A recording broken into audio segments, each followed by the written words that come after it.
बिस्मिल्लाहिर्रहमानिर्रहीम। अस्सलाम वालेकुम। चंगेज़ ख़ान जो कि मंगोल एम्पायर का जो फाउंडर है, जहाँ से मंगोल एम्पायर शुरू हुई, 1227 में इसकी डेथ हो जाती है। और इसके मरने से पहले इसके 4 बेटे थे। जो मंगोलियन बीवी इसकी सबसे पहली पोत थे खातून, जिसकी वजह से एक जंग भी हुई। और जब इसके 4 बेटे जो कि सबसे पहला जो जोशी पैदा होता है वो 1227 में, वही साल में डेथ होती है जब चंगेज़ ख़ान की मौत होती है। तो फिर चुगताई ख़ान भी इसका बेटा होता है, बोत्ते खातून। और जो दूसरे है ओगडे तोलुई, और एक साथ बेटी होती है। दूसरे बेटे जो इसकी औलाद है वो दूसरी बीवियों से पैदा होती है, जो इसने ग़ुलाम बनाई है, या जो कैदी कैसे छुड़ा लेता है, या मतलब कैदी बनाई होती है। जब ये किसी भी जगह पे शिकस्त देता है किसी को, तो वहाँ पे जो प्रिंसेस हैं या उसकी मलका है उनके साथ शादी की है इसने। तो लेकिन जो सबसे ऊपर टॉप पे वो बोर्ते खातून, जिसको इसने सबसे ज़्यादा अथॉरिटी दी, और अपने ये 4 बेटों को उसने ज़्यादा अथॉरिटी दी। और आगे आने वाले वक्त में ये लोग थे जो जानशीन बने, और इसके साथ जो दूसरे थे वो इनके अंडर काम कर रहे थे। जोशी के बारे में जो है ये मशहूर है कि उसको चंगेज़ ख़ान ने गोल्डन होर्डे, जो काज़ाकिस्तान साइड पे जो था इलाका, उसको दे दिया। और ये वहाँ पे गया, और इसकी आगे नस्लों ने भी जो है वहीं पे हुकूमत की। तो इसके कुछ आने वाली नस्ल में मुसलमान भी हो गए। तो जोशी को चुना जाता है जब ये मशवरा करते हैं कि इसका चंगेज़ ख़ान के बाद सबसे पहला कौन हो जो जानशीन हो, सबसे बड़ा मेन। तो जोशी को चुना गया लोगों ने, लेकिन जो चुगताई था इसका भाई, तो इसने उसके मुखालिफ किया और उससे एग्री नहीं किया, क्योंकि इनकी आपस में लगती थी। जब ये जंग पे जाते थे बाप के साथ, जो चंगेज़ ने जो भी फतह की है उनमें ये चारों लोग जो है ये ज़्यादा जंगों में इन लोगों ने हिस्सा लिया। तो जब जोशी जो है चुना जाता है जानशीन चंगेज़ ख़ान के बाद जो आने वाला, तो चुगताई की आपस में नहीं बनती, क्योंकि इनकी जो लड़ने का तरीका था वो डिफरेंट था। और चुगताई जो है वो जो होता है वो थोड़ा गुस्से वाला होता है, और एवरी टाइम हर एक को जो है ये तशद्दुद करने की तरफ जो है इसका ज़हन होता है। तो जोशी थोड़ा डिफरेंट होता है, और अपने तरीके में जो चाहता है कि मेरे तरीके पे अमल हो। तो इनकी आपस में ना बनने से फ़ाइट होती है। और लेकिन एट दी एंड जो है इसका बाप इस झगड़े को ख़त्म करने के लिए चंगेज़ ख़ान चुन लेता है ओगडे को सबसे टॉप रैंक में, और बाकियों को नीचे। तो जोशी अपने दौर के अंदर जब ये स्ट्रॉन्ग होता है, तो इसको गोल्डन होर्डे यानी काज़ाकिस्तान साइड पे, रशिया साइड पे उसको ये पोर्शन दे दिया जाता है, उसका फ्रैगमेंट जो मंगोल एम्पायर का कुछ था। तो उसको उलूस ऑफ जोशी भी कहते हैं, या किपचक खानेट, वहाँ से उसकी जो औलाद है वो आई। तो उसकी डेथ के बाद गोल्डन होर्डे बातू खान जो इसका बेटा होता है, तो वो उसको कंट्रोल कर लेता है। उसकी फेस तकरीबन ऐसे चलता रहता है। तो जोशी के आने वाले वक्त में जो एक बेटा उसका उज़्बेक ख़ान, उसकी नस्ल में से औलाद में से आगे नस्लों में से एक बेटा उज़्बेक ख़ान, तो वो भी इसको जो मुसलमान हो जाता है, उसको गोल्डन होर्डे को जो साथ रशिया भी लगता है उसके साथ उसके बहुत अच्छे ताल्लुकात हो जाते हैं। तो इसकी डायनेस्टी जोशी की वो गोल्डन होर्डे को चला रही थी। गोल्डन होर्डे का मतलब होता है सुनहरा, सोने कलर का, और होर्डे कहते हैं टेंट को, रहने वाली जगह जो उनका हेड ऑफिस बना होता है। तो इनके थे गोल्डन कलर के। फिर इसके अंदर डिवीजन होगी ब्लू होर्डे और वाइट होर्डे। तो इन दोनों को मिला के गोल्डन होर्डे एक इन्होंने हुकूमत बनाई। तो गोल्डन होर्डे के अंदर जो चीज़ें इलाके शामिल थे, उसमें ईस्टर्न यूरोप, और जो दनूब रिवर से लेके, जो बहुत बड़ा एक दरिया है जो रशिया से लेके जर्मनी तक जो है इसकी लेंथ है, काफ़ी 10 कंट्री के अंदर कवर करता है। लेकिन इसका दरिया का कुछ हिस्सा जो है वो इसकी हुकूमत में था। इसके साथ साइबेरिया साइड तक, यानी कि मंगोलिया से लेके साइबेरिया तक जो है काज़ाकिस्तान क्रॉस करके, तो साइबेरिया तक जो है, और कोकस माउंटेन और ब्लैक सी, इनके अंदर जो एक बनती है हुकूमत, वो गोल्डन होर्डे के अंदर आती है।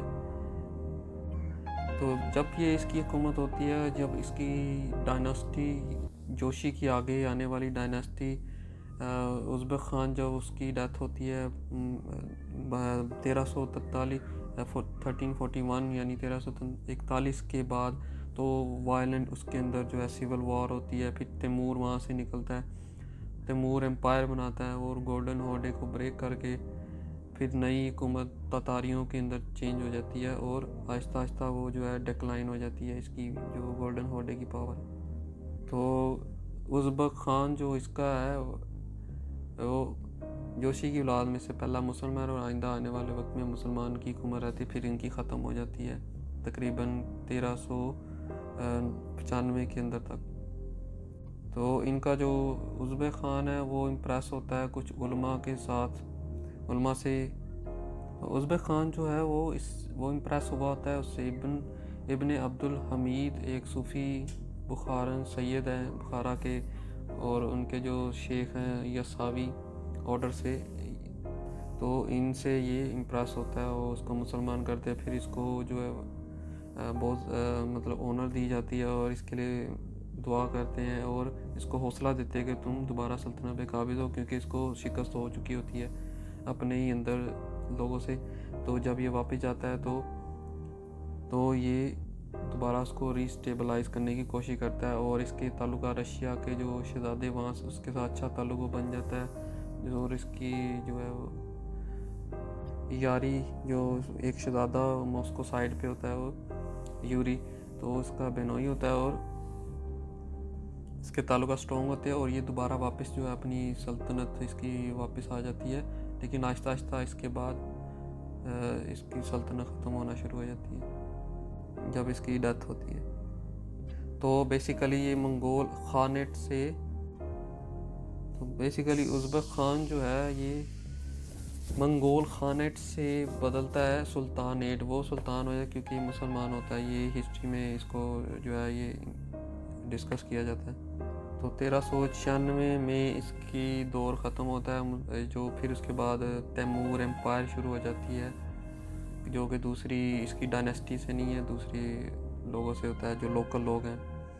तो तैमूर डायनेस्टी वहाँ से शुरू होती है, जो कि ख़ुद भी मुसलमान होता है, लेकिन उसके बारे में जो है वो नेगेटिव भी बहुत मशहूर है तैमूर लाइन। तो जोशी का एक बेटा बातू ख़ान जो जोशी के आगे जानशीन होता है। फिर बातू ख़ान से एक की डेथ के बाद बरके ख़ान जो है इसका भाई 2 साल बाद वो एम्पायर में आ जाता है गोल्डन हॉर्डे में। तो जिसकी डेथ होती है 1266 के अंदर, 66 के अंदर। और बरके ख़ान जो है वो भी इम्प्रेस हुआ होता है, जो कि इसका ग्रैंडसन है इसका चंगेज़ ख़ान का, जोशी का बेटा जो होता है। तो ये मुसलमान जो उलमा है, सूफ़ी उलमा, सैफुद्दीन दरवेश जो है ख्वारज़म के इलाके के अंदर जो है ये दरवेश होते हैं। तो ये उनकी तालीमात से बहुत इम्प्रेस होता है और ये इस्लाम कबूल कर लेता है।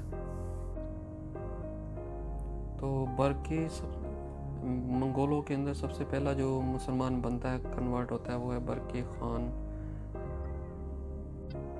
जो कि पावर को कंसोलिडेट कर लेता है, दोबारा इकट्ठी कर लेता है एक ही जगह पे। जो ओगडे है, ओगडे 1186 में पैदा होता है, 1186 में, और इसकी डेथ होती 1241 में से 1241 में तकरीबन। ये भी चंगेज़ ख़ान का बड़ा बेटा जो सेकंड नंबर पे है। इसका भी जब ये इन्वेड कर रहा होता है चंगेज़ ख़ान, ये भी इसमें हिस्सा ले रहा होता है बहुत ज़्यादा। मंगोलियन हिस्ट्री जो सीक्रेट हिस्ट्री के मुताबिक जो है इसकी ऑलरेडी शादी 1204 में हो चुकी होती है, जब ये मेरकेट कबीला, जब इसका कबीले का सरदार जो है जब इसको मार देते हैं एंड पे, तो उसकी जो मेरकेट कबीले के सरदार की जो बीवी होती है टोरिजीन जो है, ये उससे इसका बाप शादी कर देता है। लेकिन इसके बाद भी इसकी कुछ शादी हैं तरीके के मुताबिक। तो ओगडे है इसके भाई, अपने भाई के साथ ये जिन डायनेस्टी जो चाइना साइड पे, मंगोलिया और चाइना के बॉर्डर के साथ लगती हैं, उस साइड पे जाता है और ये लोग उस पर हमला करके उसको ख़त्म करने की कोशिश करते हैं, और जो ओडो है तो उसको वहाँ से निकाल देते हैं। तो ये वहाँ पे फतह से करते, इसके साथ साथ ये और इसका भाई जो है सोंग डोमेन, सोंग डायनेस्टी जो है वहाँ पे जाते हैं सोंग एम्पायर, और ज़ीज़िया के बाद भी हमला करते हैं जो मंगोलिया के साथ बॉर्डर लगते हैं चाइना के अंदर। तो जब ये लोग ओगडे और चुगताई जब ये उत्तरार में काज़ाकिस्तान में जाते हैं तो 5 महीने तकरीबन वहाँ पे जंग करते हैं। नालचुल जो गवर्नर है, फिर जंग के अंदर ये बहुत ज़्यादा कत्लेआम करते हैं मुसलमानों का। तो ओगडे पहले हिस्सा ले चुका था चाइना, ईरान के अंदर और सेंट्रल एशिया के अंदर। ओगडे की ये महारत होती है कि वो सबको मिलाने की कोशिश करता है लोगों को आपस में, कि मिल के इसके एम्पायर में हिस्सा लें। इसके अलावा जो इसकी जंग होती है वो ओगडे की वो ख्वाज़म एम्पायर का जो किंग शाह होता है मोहम्मद अलाउद्दीन, तो उसके साथ जो बेटा है उसके साथ भी इसकी जंग हो रही होती है। जो उस बेटे की जो जलालुद्दीन है, अलाउद्दीन का बेटा 1230 के अंदर 1230 के अंदर उसका भी डेथ हो जाती है। तो 1221 में ये कैप्चर कर चुके होते हैं काफ़ी ज़्यादा ख्वाज़म का। तो इसके बाद का बेटा जलालुद्दीन लड़ रहा होता है वो, और 1230 में वो भी ख़त्म हो जाती है। तो इस तरह पूरी ख्वाज़म सल्तनत 1230 में एंड हो जाता है। ओगडा की जंग जो है जब अफ़गानिस्तान में होती है, वहाँ पे जब कब्ज़ा कर लेते हैं फिर भी वहाँ पे रेजिस्ट करते हैं जो सिविलियन जो लोग हैं वहाँ पे, इनसे जंग करते हैं, लेकिन ये उसको काबू पा लेता है किसी तरीके से। तो 1229 में 1229 में ओगडे टॉप रैंक पे आ जाता है, सबसे ऊपर सीट पे आ जाता है। तो कारुलताई इनका जो जैसे पंचायत है इकट्ठे मुशावरत होती है, तो इसको ऊपर बिठा देते हैं खैलन रिवर में, इस रिवर के पास जो है वो, जब इसकी बाप की डेथ हो जाती है। तो चुगताई जो अपने इसको ओगडे को प्रमोट कर रहा होता है, सपोर्ट करता है, उसकी जब रेन होती है तो ये लोग फिर ज़िया को क्रॉस करते हैं, ज़िया। तो अपने बाप के साथ ये ज़िया पे हमला करते हैं। बुखारा से तकरीबन 30,000 लेते हैं जब उसको फतह पा लेते हैं ये लोग। तो फिर ये ईरान की तरफ आते हैं और जो है जलालुद्दीन के साथ भी फाइट हो चुकी होती है इनकी। 1230 के अंदर ओगडे जो है ऑलरेडी इस पर फतह पा चुका होता है आराम से, बगैर इसके ज़्यादा जंग किए। तो ख्वाज़म ऑलमोस्ट ख़त्म हो चुकी होती है। तो लेकिन ये लोग बहुत ज़्यादा जुल्म करते हैं, इन पे इल्ज़ाम है काफ़ी, औरतों के साथ बच्चों के साथ अगवा करते हैं ये, और जो है ग़ुलाम बनाने की कोशिश करते हैं।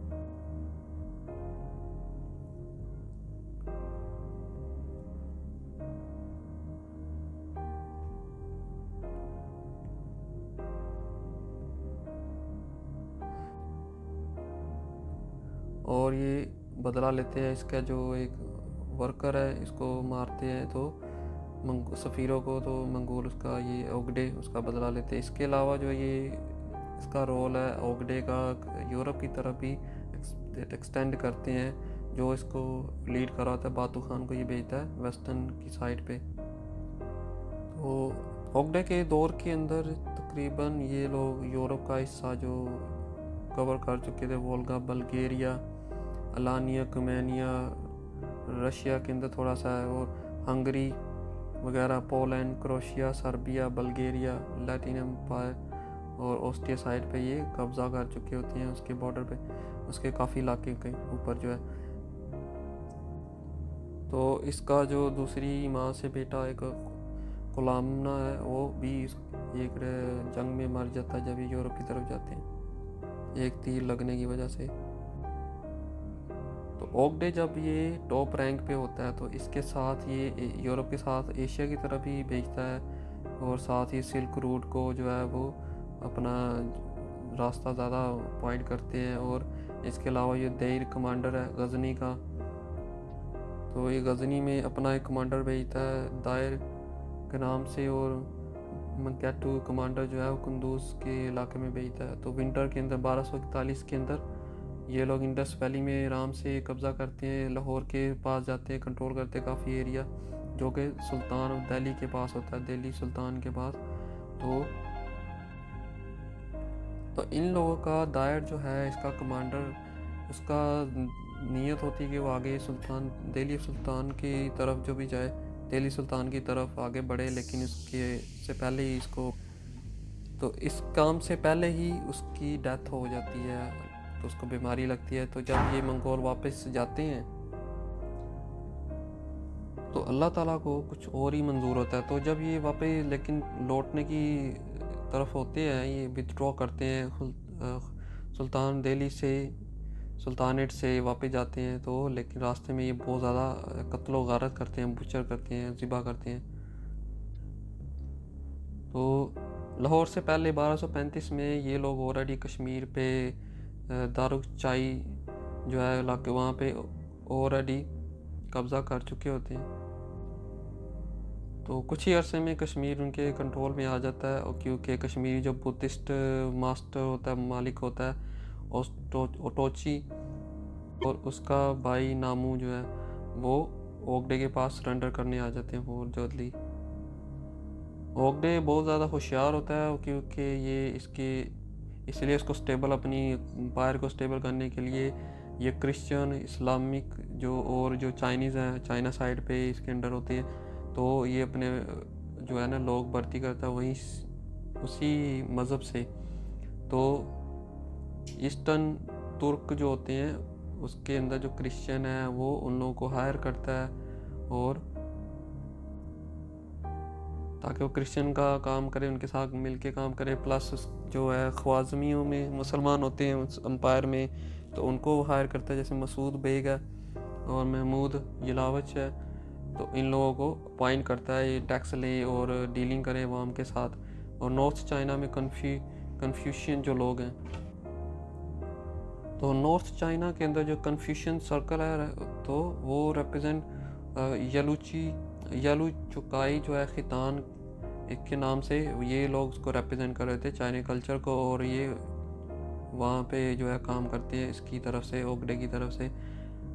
तो तुर्किस्तान जो है वो कवर किया होता है, जो उसकी एडमिनिस्ट्रेशन है वो महमूद यलावच है। ये लोग तकरीबन 1240 तक ये काम करते हैं।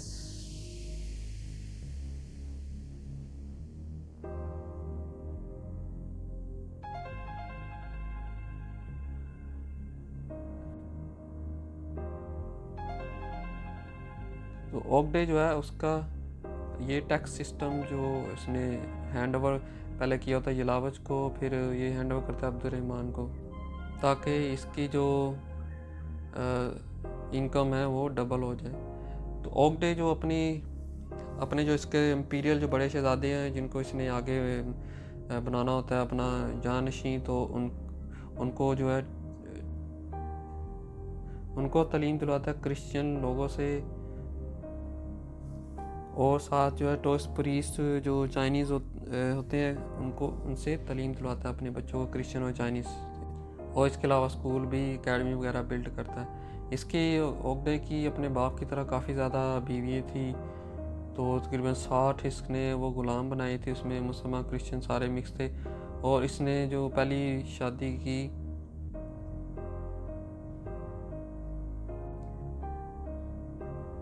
वो थी ब्रैक्चिन शादी थी टोरजिन की, और इसके अलावा जो मोगे खातून थी बीवी है, ये उनमें शामिल है। जब जोशी की डेथ होती है तो इसका भाई जो ओगडे है इसको बहुत ज़्यादा अफसोस होता है। तो ओगडे कुछ लोग इसकी हिस्ट्री में, मंगोलियन हिस्ट्री में कहते हैं कि तालुई जो है इसने शमानिज़म को अपनाते हुए अपने भाई के लिए खुद जहर पी लिया ताकि उसका भाई बच जाए। तो लेकिन इस कुछ और भी हैं स्टोरी, तो कंफर्मेशन अभी 1-2 में ज़्यादा इन लोगों ने की है। ओगडे की हिस्ट्री के अंदर ये भी इनके जो मंगोलियन ट्रेडिशन है उस पर ये लोग कहते हैं कि ये शराब भी पीता था, उससे ये हट नहीं सकता, बहुत मुश्किल था इसके लिए कंट्रोल करना शराब को ना पीना, तो ये शराब भी था बहुत ज़्यादा। तो ओगडे बहुत होशियार इसमें था कि वो चाहता था कि एम्पायर में मतलब जंग भी ना हो और उसका जो एम्पायर वो सेफ भी रहे। तो जब इसकी डेथ हो जाती है तो इसका आगे जो बेटा होता है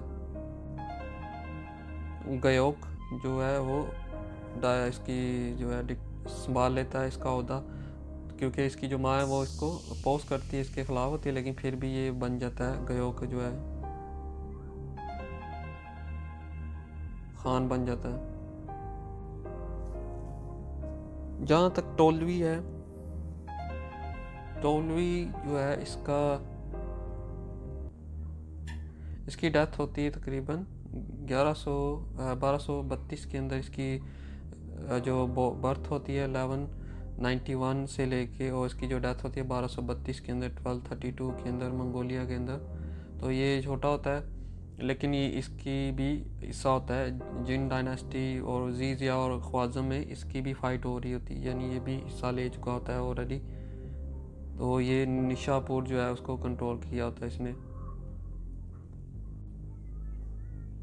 तो इनमें इसके भी काफ़ी बेटे हैं, लेकिन उनमें जो मेन नाम है कुबलाई ख़ान है और हलाकू ख़ान है। कुबलाई ख़ान जो है वो युआन डायनेस्टी को बनाता है, यानी इसकी जो नस्लें आगे हैं कुछ आने वाले वक्त पे। और जो हलाकू ख़ान है ये फर्स्ट ख़ान होता है मंगोल पर्शिया के अंदर, यानी ईरान साइड पे। तो ये हलाकू ख़ान की हुकूमत होती है। तो जो चौथा बेटा चुगताई ख़ान इसका, तो उसकी डेथ होती है तकरीबन 1242 के अंदर, जो कि चंगेज़ खान का बेटा। तो उसको भी चंगेज़ खान ने एक अपॉइंट किया था यासा साइड पे के अंदर जो है जो हुकूमत करे उसको संभाले।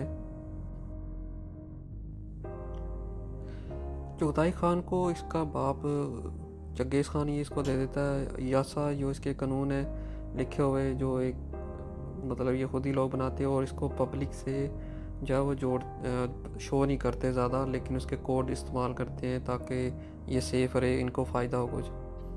तो ये इनके मंगोलियन लॉ बना इसको कहते हैं ये लोग। चंगेज़ खान ने जो सीक्रेट रखे थे फिर वो उसने आगे चुगताई खान को दे दिए। तो इसके साथ जो है ये ओगडे भी इसको इस्तेमाल करता।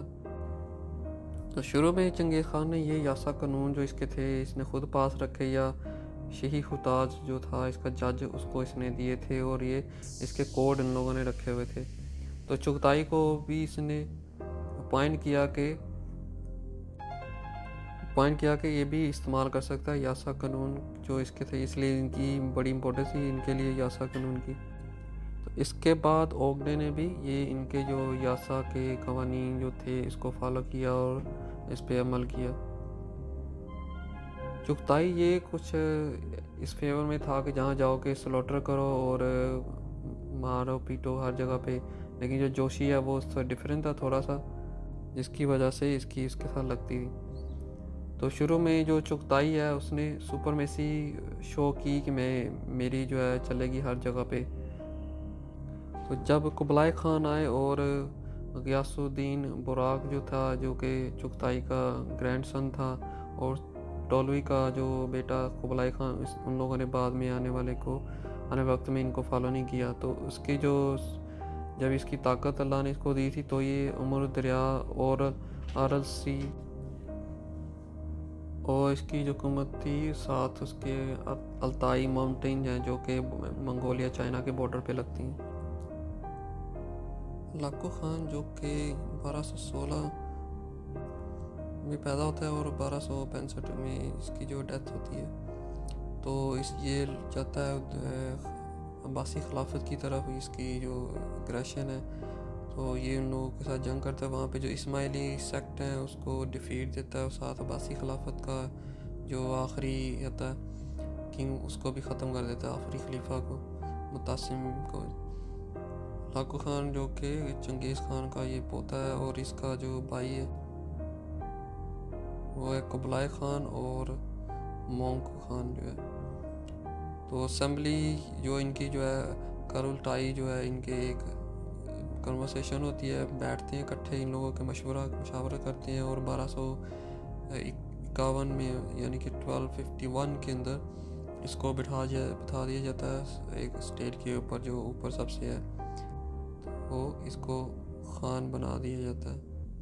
तो ये कंट्रोल करता है वेस्टर्न एशिया को, और इस्माइलियों के साथ इसकी काफ़ी ज़्यादा जंग होती है, तो ये शिकस्त देता है उनको। तो हलाकू खान 1253 के अंदर मंगोलिया से निकलता है, और उसका जो बासी खिलाफत है उसकी तरफ ये मूव करता है। तो आहिस्ता आहिस्ता इसकी जो मूवमेंट होती रहती है, तो इसको तकरीबन 3 साल लगते हैं ईरान साइड पे जाते हुए। तो ये जो भी रास्ते में रुकावटें आती हैं उसको ख़त्म करता जाता है। तो जब ये तकरीबन 1256 में पहुंच जाता है, इस तरह उसके शुरू में 1256 के शुरू में इस्माइली की तरफ जो है अब्बासी खिलाफत के अंदर, तो ये उनको जो है वो शिकस्त दे देता है। और जो इस्माइली लोग हैं उसका जो मेन हेड होता है इस्माइली का, ये उसको पकड़ के मंगोलिया में ले जाते हैं। वहाँ पे इनका वो गर्दन उतार देते हैं, इनको कत्ल कर देते हैं।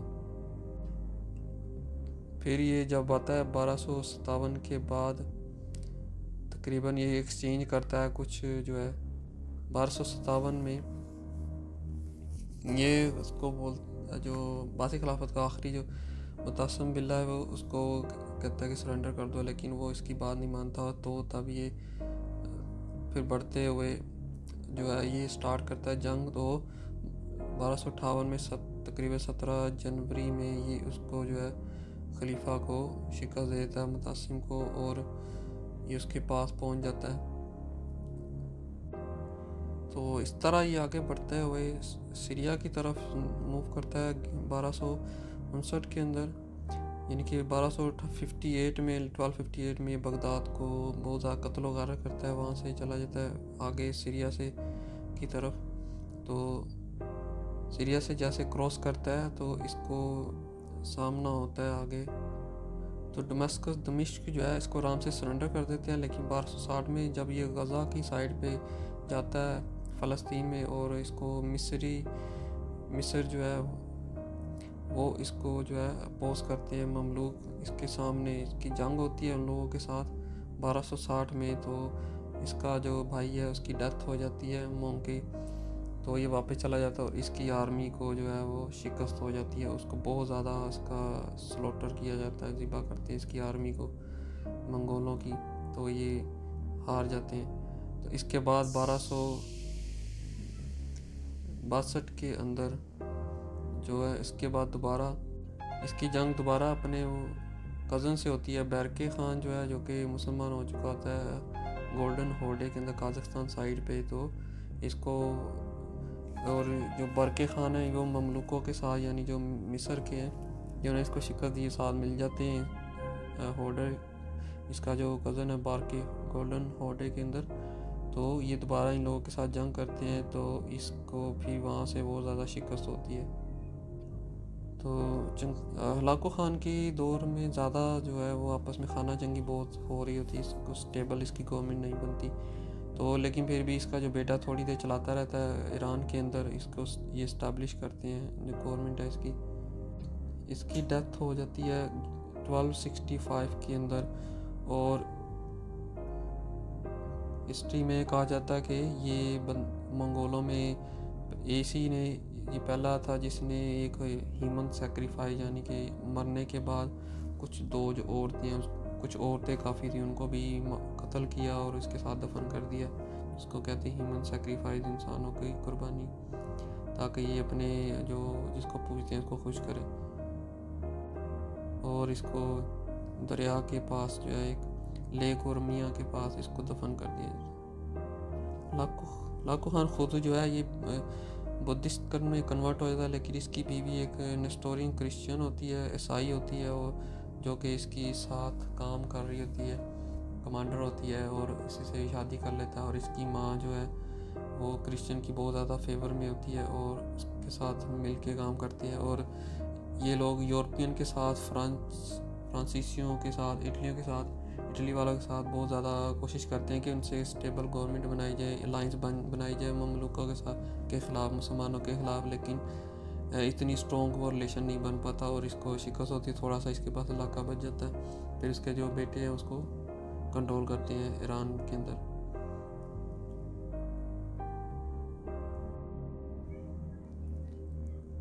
इसकी जो आखिरी जंग जहाँ पे 1260 में इसको शिकस्त होती है वो एनुल जालूत, उसको जंग बहुत ज़्यादा मशहूर है वहाँ पे होती है, तो जिसमें ममलूक जो है पहली दफ़ा ऐसी जो है अच्छे तरीके से इनके मंगोलों को धोखा दे के वो जंग को जीते हैं। 1258 में जब मंगोलियन इधर आते हैं यूपी डायनेस्टी सीरिया ईरान की तरफ, तो इसके साथ जो कत्लो गारत करता है और लाइब्रेरी जो होती है हलाकू खान उसको फेंक देता है दरियाओं के अंदर, जिसकी वजह से इसका रंग जो है वो काला हो जाता है और जो गलियाँ हैं वो खून से रंग जाती हैं, लाल रंग से। तो यूबी जो डायनेस्टी है, सलाहुद्दीन अयूबी जब ये फतह करता है क्रूसेडर के साथ जो फ़लस्तीन में यरूशलेम है उसको फतह करता है, तो इसकी अयूबी डायनेस्टी वजूद में आती है। लेकिन उसकी कुछ देर बाद वो कमज़ोर होना शुरू हो जाती है, लेकिन वो बहुत लोगों को ज्वाइन करता है, शियों को और सुन्नियों को, और उसके साथ उन जो फ़ातिमी खिलाफत है उसको ख़त्म हो जाती है ऑटोमेटिकली इनकी आपस में गैदरिंग से। और फिर ये मदरसे वगैरह जो है यूबी ने बनाए होते हैं, लेकिन जब वो उसकी डेथ हो जाती है उसके बाद उसके यूबी जो नस्ल है वो थोड़े थोड़े वो फीडर सिस्टम में आ जाते हैं, लैदा हो जाते हैं ग्रुप्स, तो इतनी स्ट्रेंथ उसकी नहीं रहती, तो इसीलिए जो हलाकू खान है वो उस पर कब्ज़ा कर लेता है सीरिया और आसपास के जो इलाके मिस्र से पीछे। तो जो सल्जूकी है इसके अलावा जो मिस्र साइड पे हैं कुछ रह जाते हैं वो इसको रेजिस्ट कर रहे होते हैं 1260 तक जो रेजिस्ट करते हैं। तो इस तरह एक जो एनुल जलूत एक जंग होती है जो कि फ़लस्तीन के पास एक नाजरत इलाका है उसके अंदर फ़लस्तीन में, तो वहाँ पे जंग होती है जिसमें ममलूक जो है वो मंगोलों के साथ जो रेजिस्ट उनको कर रहे थे, तो मंगोलों को वहाँ पे शिकस्त होती है। जैसे कि पहले मैं डिस्कस किया हलाकू खान वहाँ से चला जाता है, तो इसके बाद जो है मंगोलों की एम्पायर जो है वो कमज़ोर होना शुरू हो जाती है। तो जब ये मंगोल सीरिया साइड से आगे बढ़ होते हैं अनातोलिया में तुर्की साइड पे, तो वहाँ पे जो कबीला एक राजा था अगूज़ ख़ानदान से, या जिससे तुर्कियों के मुताबिक उनकी ट्रेडिशन के मुताबिक जो है सुलेमान शाह और उसका बेटा अर्तुगरुल और उस्मान वो उसको मंगोलों को रेजिस्ट करते हैं। तो अर्तुगरुल जो है वो भी बहादुर होता है, मशहूर होता है और मंगोलों को बहुत स्ट्रॉन्गली रेजिस्ट करता है, लेकिन उसके अंदर बहुत ज़्यादा फेस करता है गद्दारों को। और एक साइड से मंगोल आते हैं और दूसरी साइड पे जो है वो क्रूसेडर है जो रोमन एम्पायर बाइजेंटीन में से उस पर अटैक कर रहे थे, तो वो दोनों को रेजिस्ट कर रहे होते।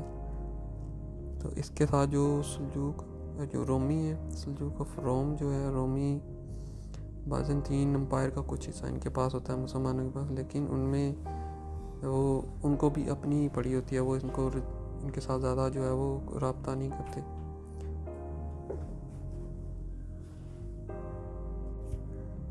तो इनकी कम्युनिकेशन इतनी स्ट्रॉन्ग नहीं होती, लेकिन अलाउद्दीन जो साइड पे है वो फिर भी इनकी जो है थोड़ी बहुत कम्युनिकेशन करता है, वो उनको जगह दे देते हैं कि तुम कबीला इधर ले आओ। तो इनका कबीले में तकरीबन ज़्यादा लोग नहीं होते और ये भी नोमैड्स होते हैं, तुर्किक होते हैं जो कि खाना बदोश होते हैं, और इनको एक जगह मिल जाती है फिर कि उनके जो रोमी जो सल्तनत है मुसलमानों की सल्जूक, तो उनकी सल्तनत के अंदर ये रेजिस्ट कर रहे होते हैं, एक साइड से मंगोल दूसरी साइड से जो है वो क्रूसेडर, लेकिन इनको अल्लाह ताला बचा लेता है।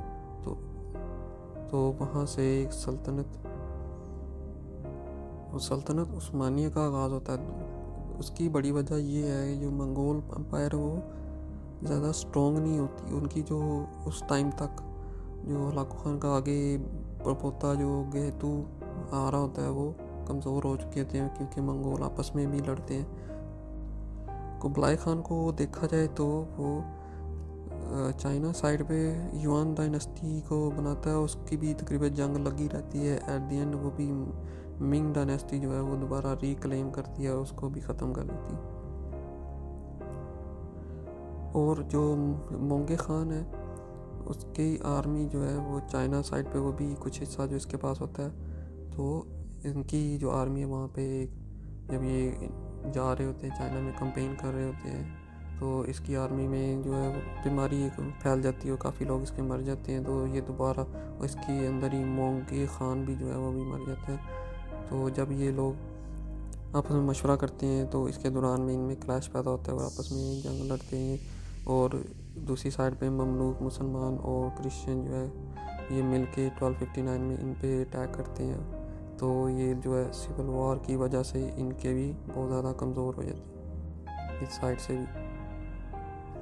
और जो अभी जैसे गुजरा है डिस्कशन के जो हलाकू खान है, इसका भी जब ये इसको रेजिस्ट करते हैं 1260 में जो एनुअल जलूत है वो एक बहुत बड़ा एक इनको लॉस होता है, जिसकी वजह से ये बहुत कमज़ोर होना शुरू हो जाते हैं। तो वो राइज़ करना शुरू करते हैं दोबारा मुसलमान।